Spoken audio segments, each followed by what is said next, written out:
He appreciates this tremendous reception, but he has a message to give to you and the American people.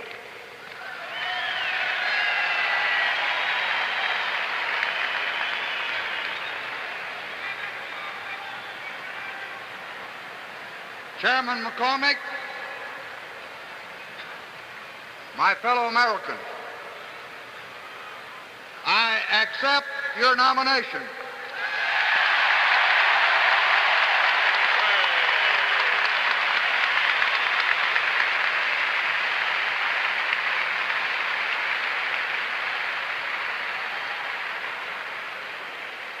I accept the duty of leading this party to victory this year.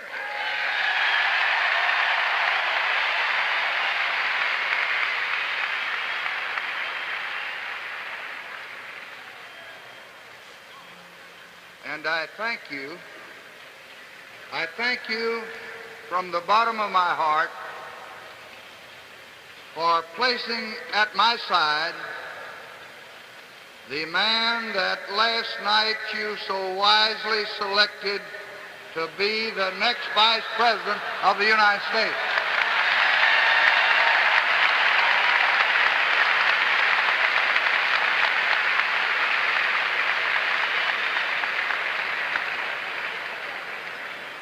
I know I speak for each of you and all of you when I say he proved himself tonight in that great acceptance speech.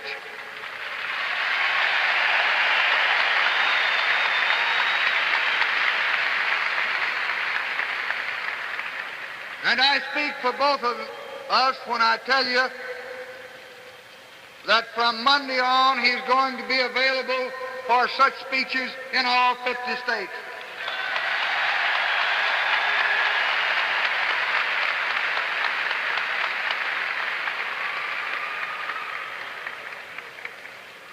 We will try to lead you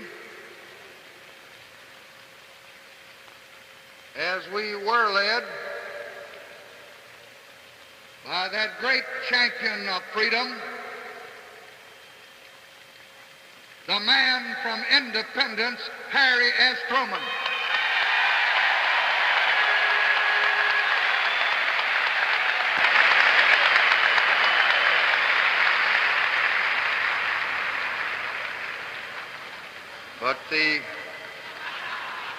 But the gladness of this high occasion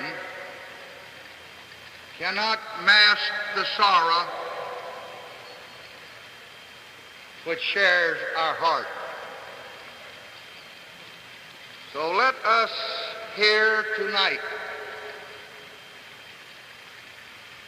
each of us, all of us,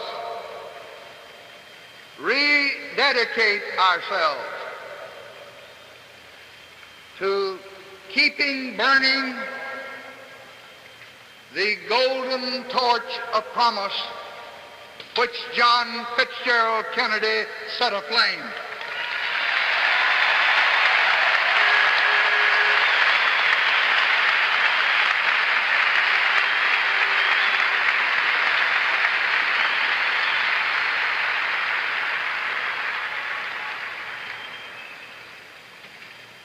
And let none of us stop to rest until we have written into the law of the land all the suggestions that made up the John Fitzgerald Kennedy program, and then let us continue to supplement that program with the kind of laws that he would have us write.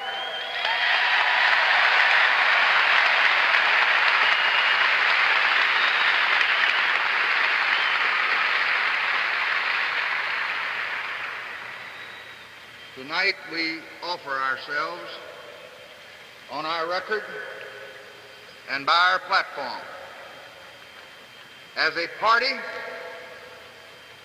for all Americans, an all-American party for all Americans.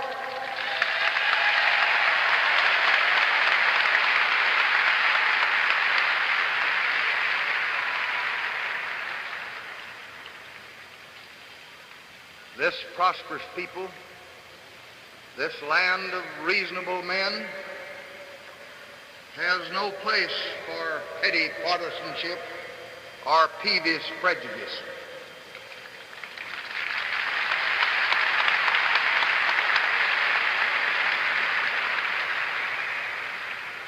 The needs of all can never be met by parties of the few.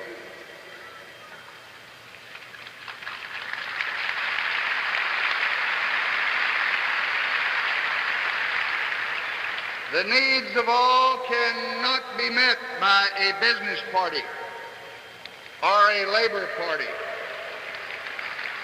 not by a war party or a peace party, not by a Southern party or a Northern party.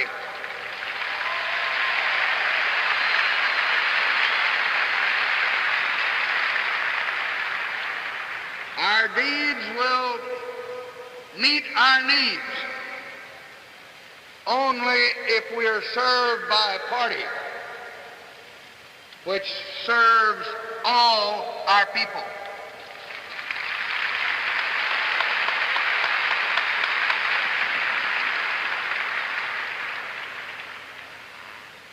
We are members together of such a party, the Democratic Party of 1964.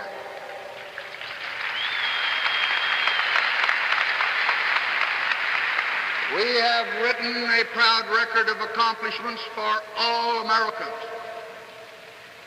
If any ask what we have done, just let them look at what we promised to do.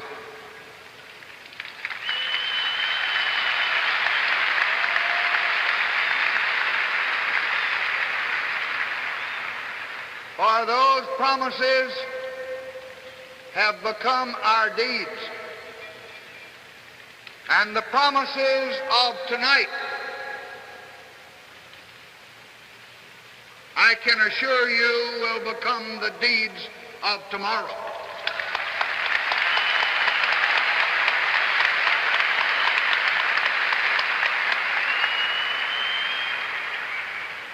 We are in the midst of the largest and the longest period of peacetime prosperity in our history.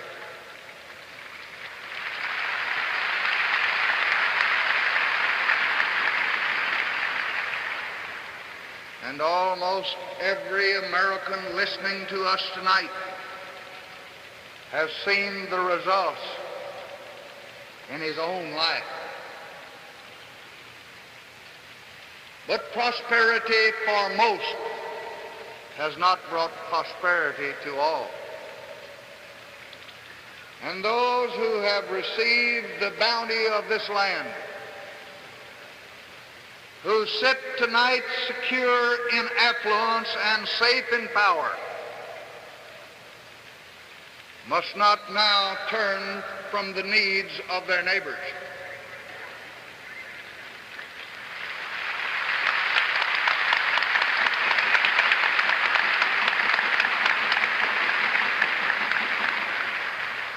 Our party and our nation will continue to extend the hand of compassion and extend the hand of affection and love to the old and the sick and the hungry.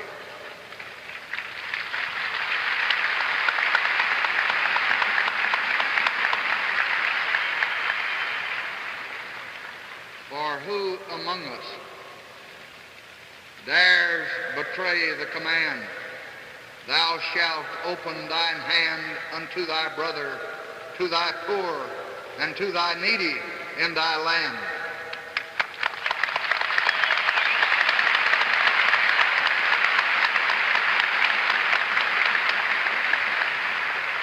The needs that we seek to fill, the hopes that we seek to realize, are not our needs, our hopes alone. They are the needs and hopes of most of the people. Most Americans want medical care for older citizens, and so do I.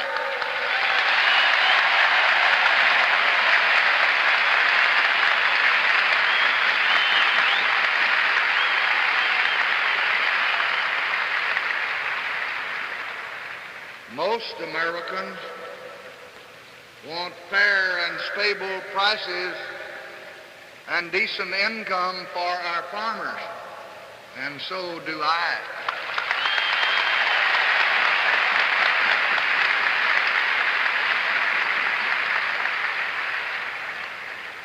Most Americans want a decent home in a decent neighborhood for all, and so do I.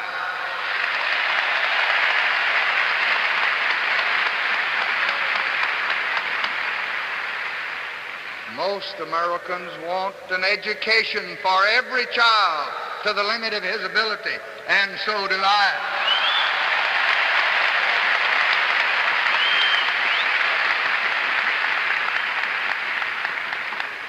Most Americans want a job for every man who wants to work, and so do I.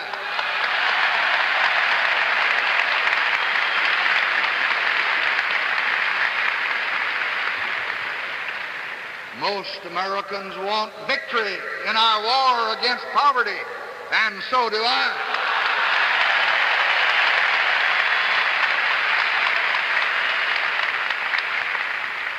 Most Americans want continually expanding and growing prosperity, and so do I.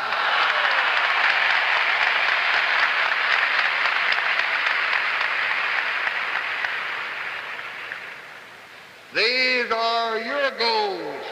These are our goals. These are the goals and will be the achievements of the Democratic Party.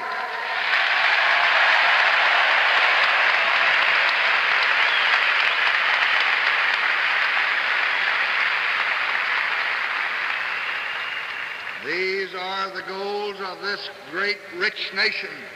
These are the goals toward which I will lead if the American people choose to follow.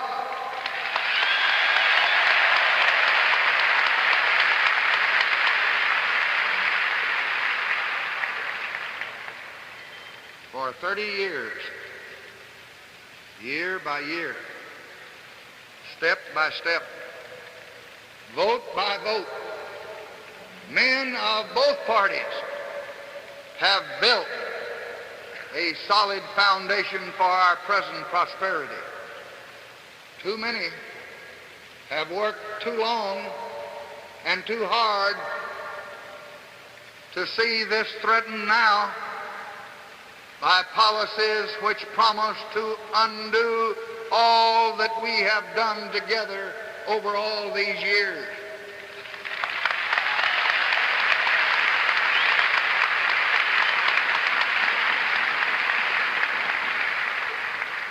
I believe most of the men and women in this hall tonight, and I believe most Americans, understand that to reach our goals in our own land, we must work for peace among all lands.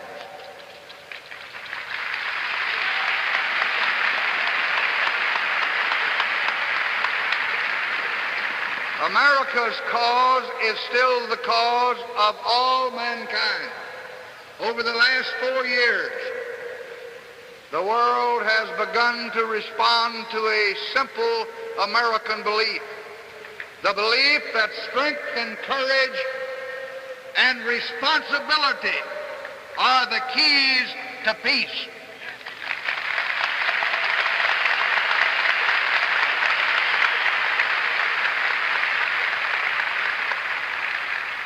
Since 1961, under the leadership of that great President John F. Kennedy, we have carried out the greatest peacetime buildup of national strength of any nation at any time in the history of the world.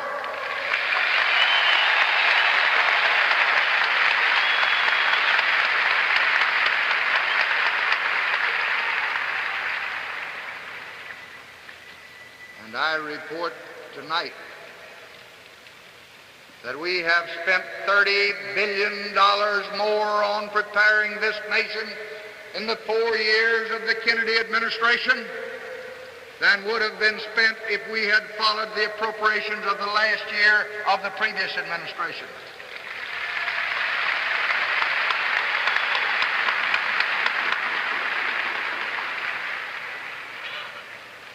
I report tonight as President of the United States and as Commander-in-Chief of the Armed Forces on the strength of your country.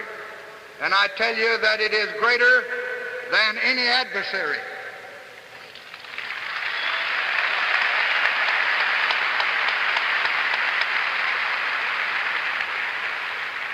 I assure you that it is greater than the combined might of all the nations in all the wars, in all the history of this planet.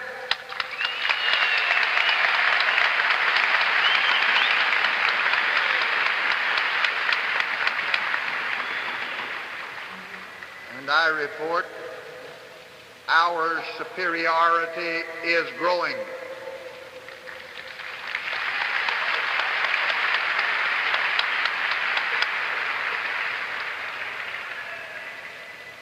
Weapons do not make peace. Men make peace.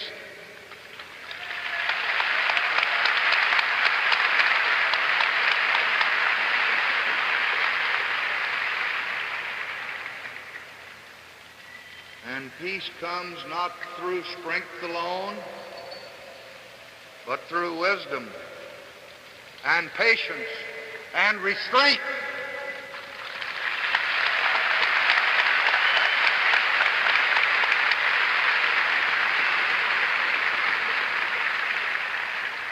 And these qualities, under the leadership of President Kennedy, brought a treaty banning nuclear tests in the atmosphere, and 100 other nations in the world joined us.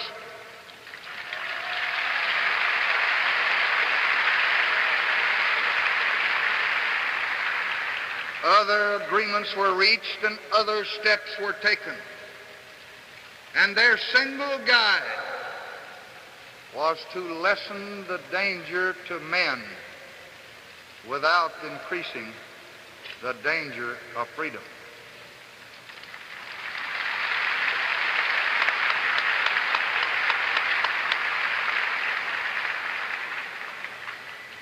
Their single purpose was peace in the world. And as a result of these policies, the world tonight knows where we stand, and our allies know where we stand too.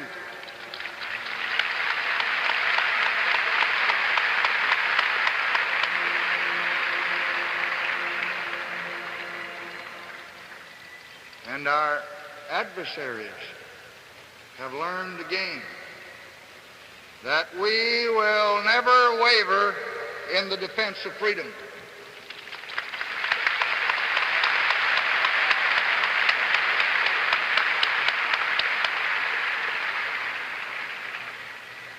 The true courage of this nuclear age lies in the quest for peace. There's no place in today's world for weakness, but there's also no place in today's world for recklessness.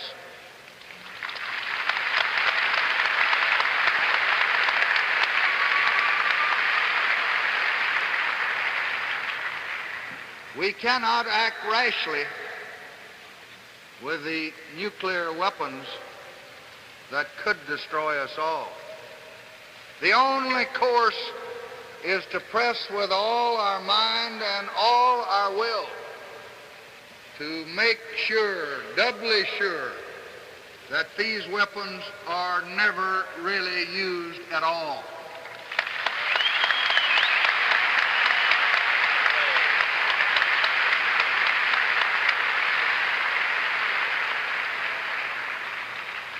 This is a dangerous and a difficult world in which we live tonight.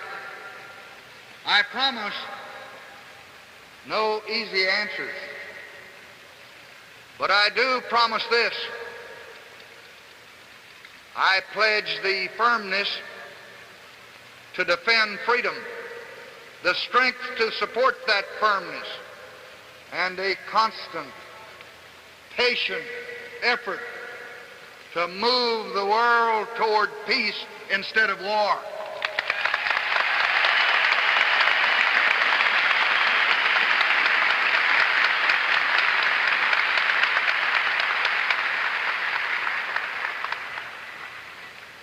And here at home, one of our greatest responsibilities is to assure fair play for all of our people.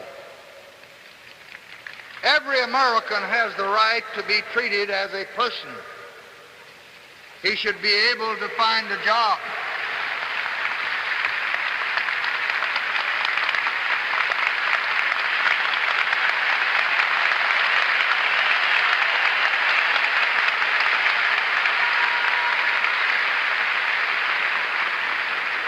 He should be able to educate his children. He should be able to vote in elections.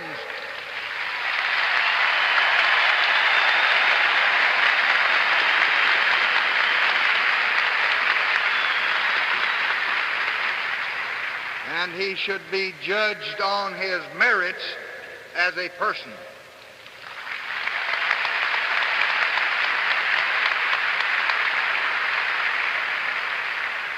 Well, this is the fixed policy and the fixed determination of the Democratic Party and the United States of America.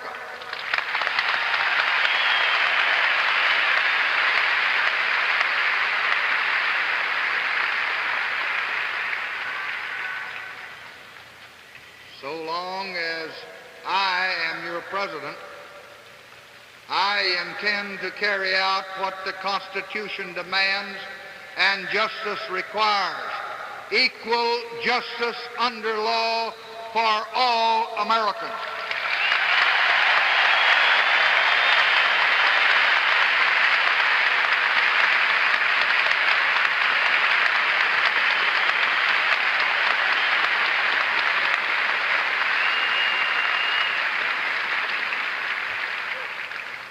We cannot and we will not allow this great purpose to be endangered by reckless acts of violence.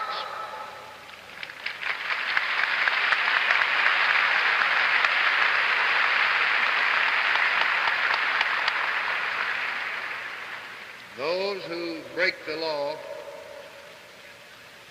those who create disorder, whether in the North or the South, must be caught and must be brought to justice.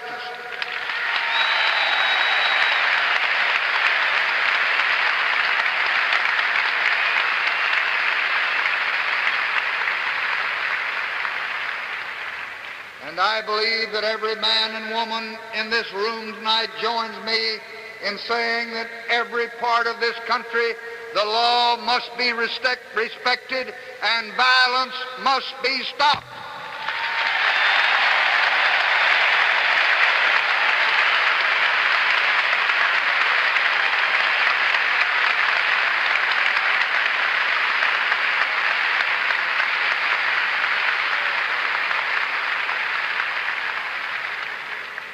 And wherever local officers seek help or federal law is broken, I have pledged and I will use the full resources of the federal government.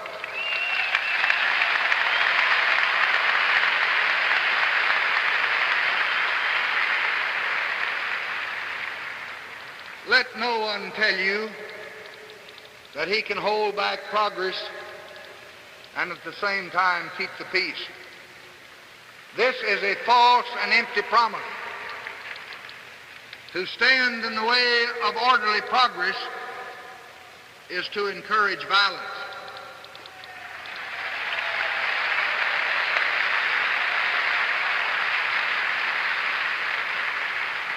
And I say tonight, to those who wish us well and to those who wish us ill, the growing forces in this country are the forces of common human decency and not the forces of bigotry and fear and sneer.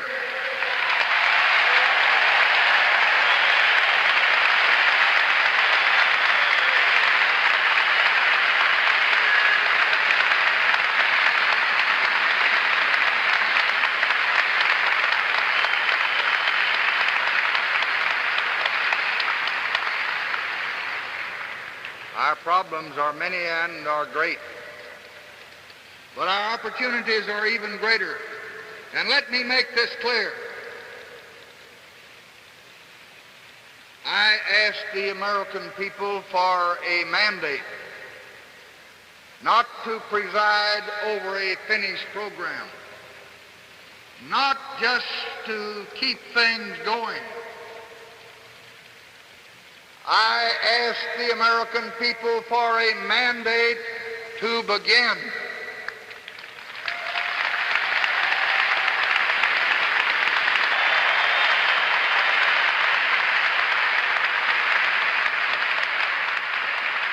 This nation, this generation in this hour has man's first chance to build the great society, a place where the meaning of man's life matches the marvels of man's labor.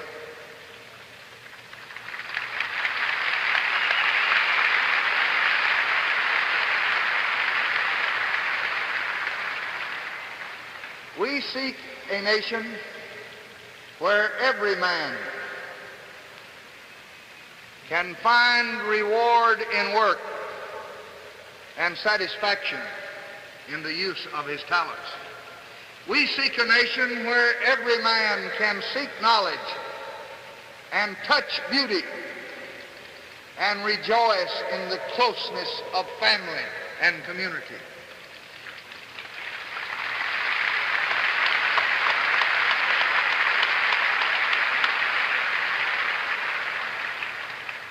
We seek a nation where every man can, in the words of our oldest promise, follow the pursuit of happiness.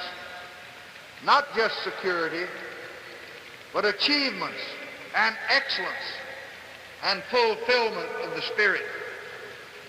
So let us join together in this great task. Will you join me tonight in starting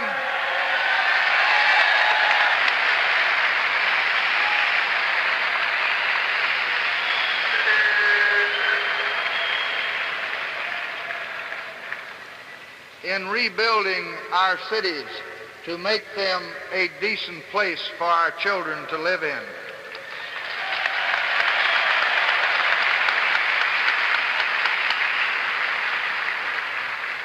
Will you join me tonight in starting a program that will protect the beauty of our land and the air that we breathe?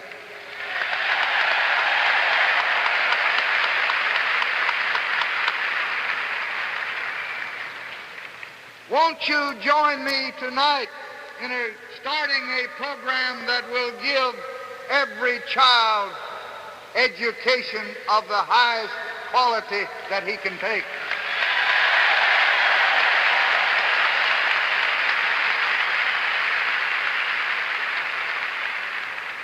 So let us join together in giving every American the fullest life which he can hope for the ultimate test of our civilization, the ultimate test of our faithfulness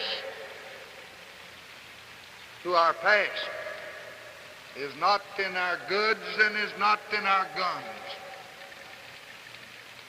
It is in the quality of our people's lives and in the men and women that we produce.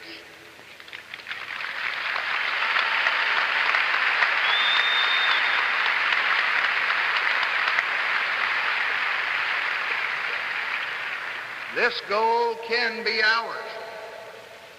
We have the resources. We have the knowledge. But tonight we must seek the courage.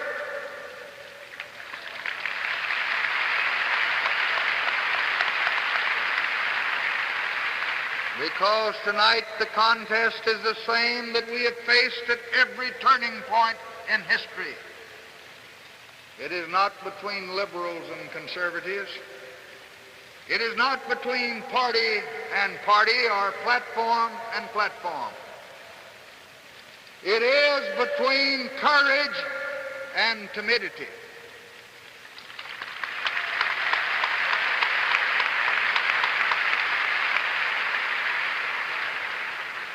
It is between those who have vision and those who see what can be and those who want only to maintain the status quo.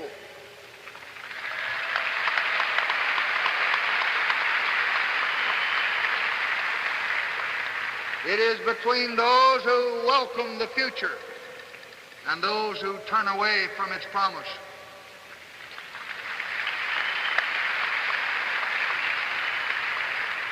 This is the true cause of freedom. The man who is hungry, who cannot find work or educate his children, who is bowed by want, that man is not fully free. For more than 30 years, from Social Security to the war against poverty, we have diligently worked to enlarge the freedom of man. And as a result, Americans tonight are freer to live as they want to live,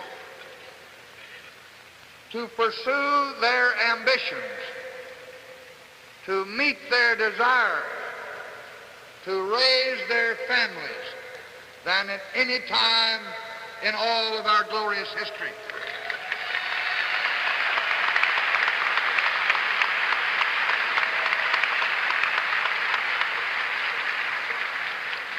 And every American knows in his heart that this is right.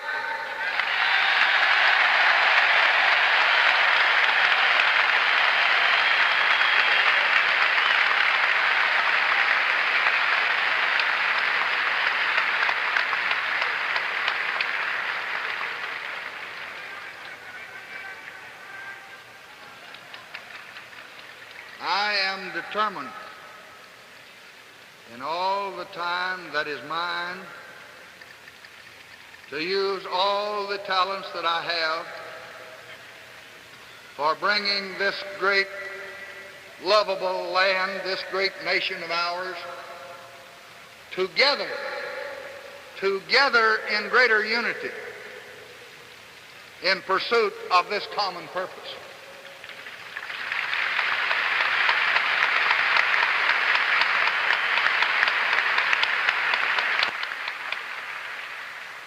I truly believe that we someday will see an America that knows no north or south, no east or west, an America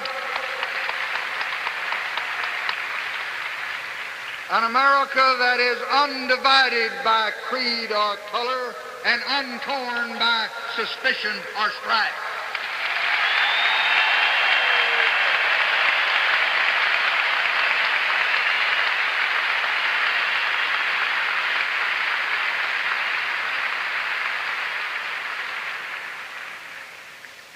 The founding fathers dreamed America before it was.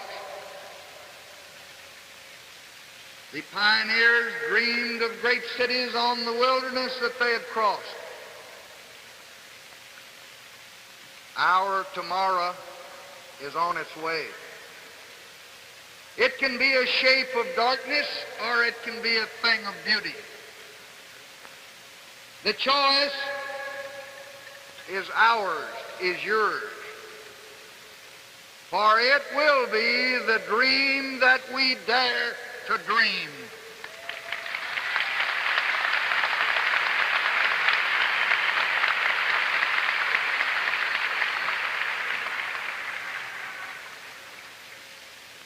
I know what kind of a dream Franklin Delano Roosevelt and Harry S. Truman and John F. Kennedy would dream if they were here tonight.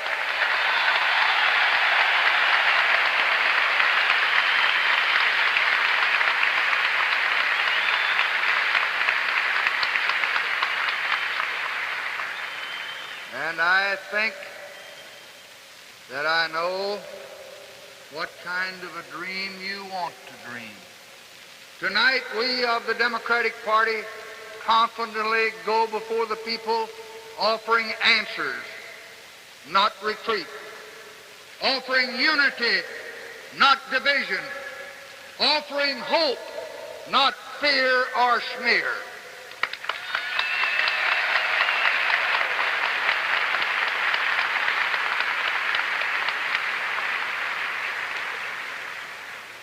We do offer the people a choice of continuing on the courageous and the compassionate course that has made this nation the strongest and the freest and the most prosperous and the most peaceful nation in the history of mankind.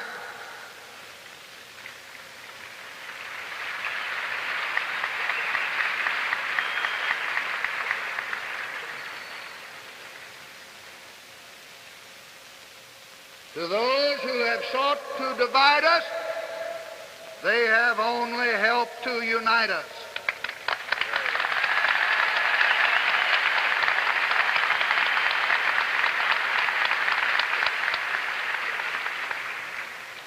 To those who would provoke us, we have turned the other cheek.